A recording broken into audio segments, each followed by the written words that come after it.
Pellier had read his survey, she might not have got herself into such a mess with Helen Ziller. But there was also, interestingly, he reported on the basis of this survey that outside the workplace there was rather little social contact between the black middle class and their white counterparts. And, okay, so there were misgivings about the performance of the ANC, but a reluctance to converge politically with the white middle class. So this seems to suggest that at the end of the day, perhaps we could look at the last election and say this is the case, that when it comes to the crunch, on the whole, the bulk of the black middle class it's doubtful whether it will actually abandon the ANC. However, there is a little tendency in some of the media, I think particularly, to suggest that if the black middle class is not going to split from the ANC, it's not acting particularly democratically. So I say the question of whether the black middle class will abandon the ANC is logically separate from that of whether the greater diversity of the black middle class will contribute to the consolidation of democracy.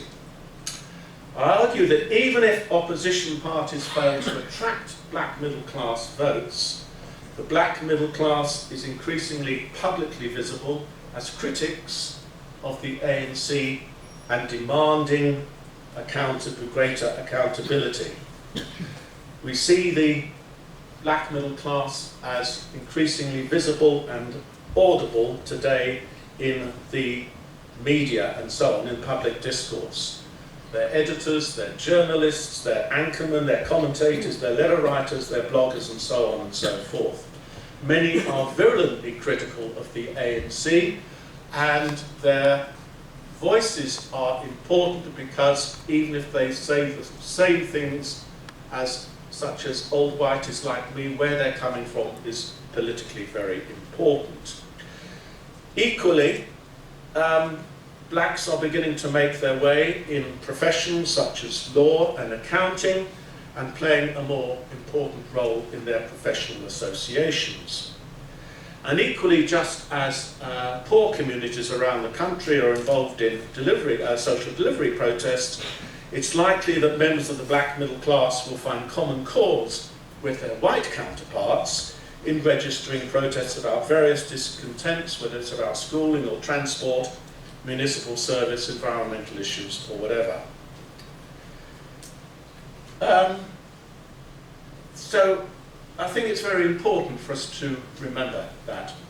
Even if, at the end of the day, it might seem unlikely whether the black middle class will join a militant party of Labour if the tripartite alliance splits. Lastly, to conclude, I largely agree with Proposition 1, yet I also argue that the black middle class was politically inconsistent during that long period.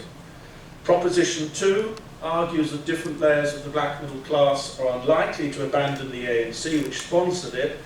As in other African countries, I argue that the black middle class may drift to competitive authoritarianism, which I can explain if people come back to me.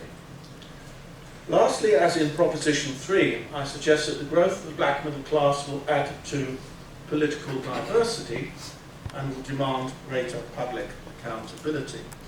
Lastly, a concluding thought on the black middle class in China. Piecemeal market reforms have seen the rapid growth of a middle class there. But where is liberalisation leading to democracy? And if you can bear with me just as I finish off, the piecemeal market reforms whereby the Communist Party has opened up the economy have been accompanied by the rapid growth of a Chinese middle class, 3 times the size of the total South African population. Tiananmen Square, etc., suggests the middle class will lead to demands for greater openness, transparency, freedom of expression, and ultimately the right to choose their leaders. Liberalisation followed by democracy. This would be bad news for the Chinese Communist Party, which has sought to obscure an increasing instance of political protest, notably in urban areas. Analysis indicates that much of this activity is driven by workers and peasants, but nonetheless there's also a significant rise in middle-class willingness to confront state authority and to empower individuals as citizens. However, while Chinese middle-class protests may provide a precursor for future politically motivated protests, the majority of them reportedly display a NIMBY, not in my backyard characteristic, involving opposition to local nuisances such as housing, corruption, policing and quality of life issues. Most of these protests are reactive, conservative and localised, to quote one scholar, and the emergent middle class may not be politically quiescent, but on the other hand, it seems to fear a drift to democracy would empower the unwashed masses of workers and farmers. And I lead off, should we expect significantly different in South Africa, where class tensions are significantly rising? Right, there we go. Thank you.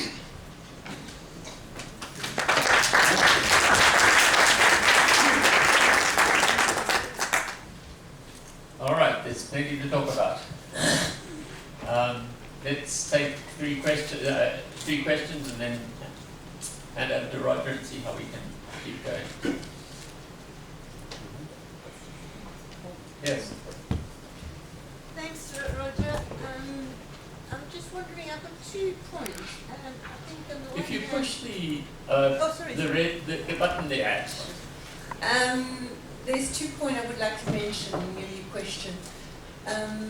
You talk a lot about the black middle class having access, like in many African countries, to the state in order to get some economic power, however small it is. So the black middle class need the state and therefore will probably stay close to the ANC, which will remain in power, to get access to economic power.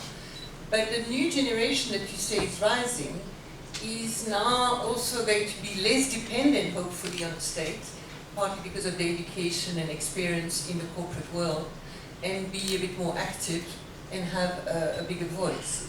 So I think it's the generation and the way, and I think the major problem I'm trying to say is I think we need to look at the economic structure. And if South Africa continue as a monopoly kind of economy, that's going to frustrate that black middle class. But if they have more and more access to economic opportunities in business, we might find a very different scenario. But my main point is about the fact that being a sociologist and a political scientist, you ignore a bit the economy. And I would like to sort of venture an argument that the black middle class is key to the national development project.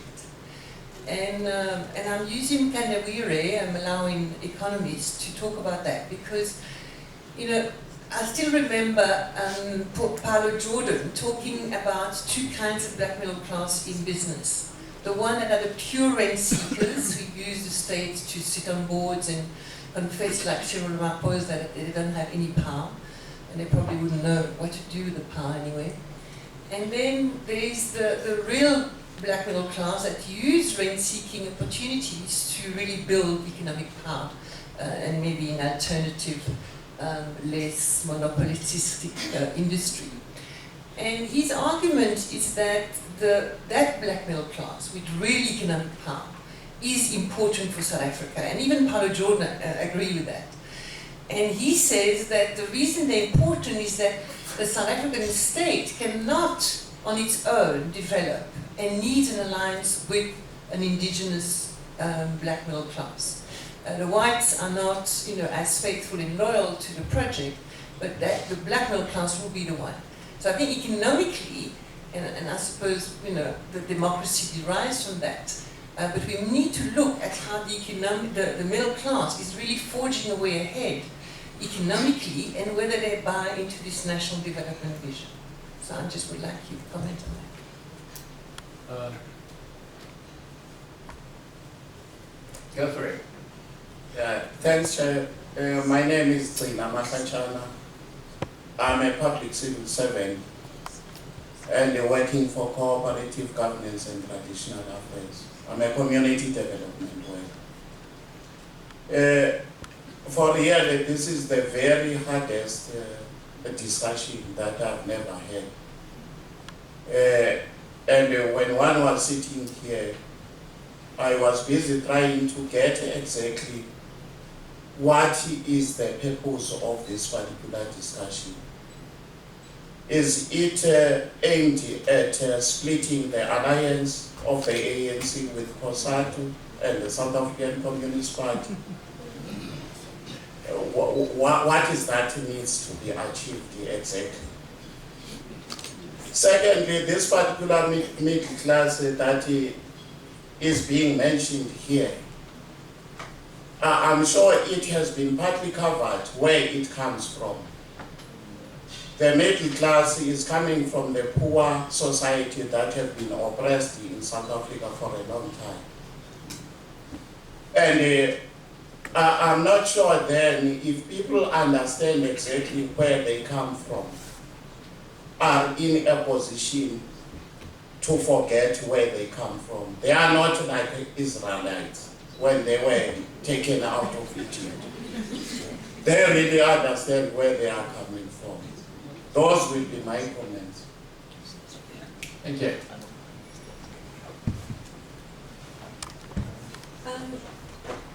I just want to follow on from the statement that was made about placing the middle class into the general economic system.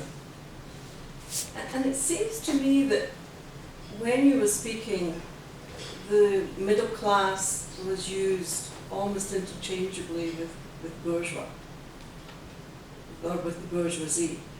Now, I would say those are two different groups in society, and the bourgeoisie being the predominant economic force on the one hand, and the working class on the other hand.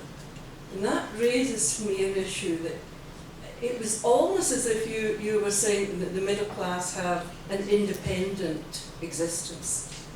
It seems that to me that the middle class have an existence which is based on the relative power of the other two classes. And that the middle class, I'm not saying they don't make conscious decisions, but their decisions will be based on which is the stronger class at any given time. And that they don't sit and have, because they have no independent economic base.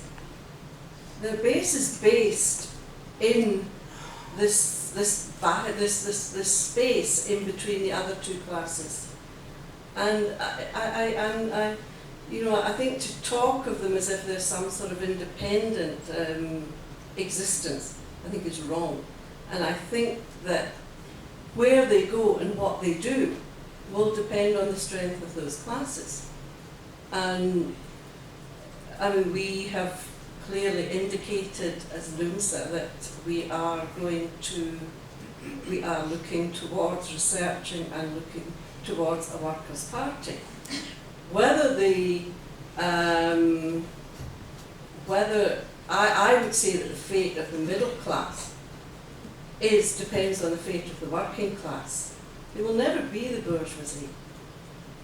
But they're, if you like, they have a place in the sun with the working class. They will be destroyed with the bourgeoisie because the bourgeoisie have no interest in the middle classes. And I'm just a bit, that would be my comment on where the middle class are. It's a classic Marxist position. Absolutely. No apologies. You're very eager. All right, why don't we take one more?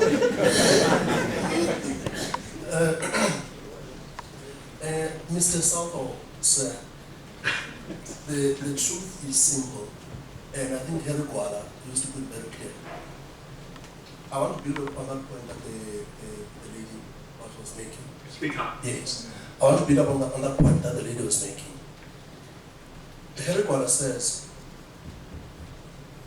the so-called middle class is not really a class, even on its own. It's a strata. it is neither here nor there. It could either be here or there, depending on the class forces that really shape what is going on in society.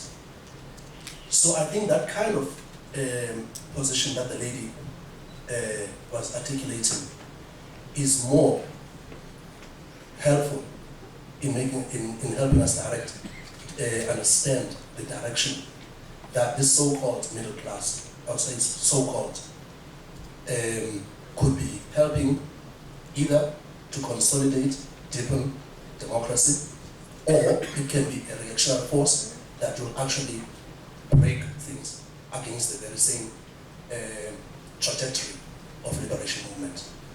But secondly, the study about Unilever Institute about the Black Diamonds, I just find that somehow it's kind of insulting, you know, to when you see a black person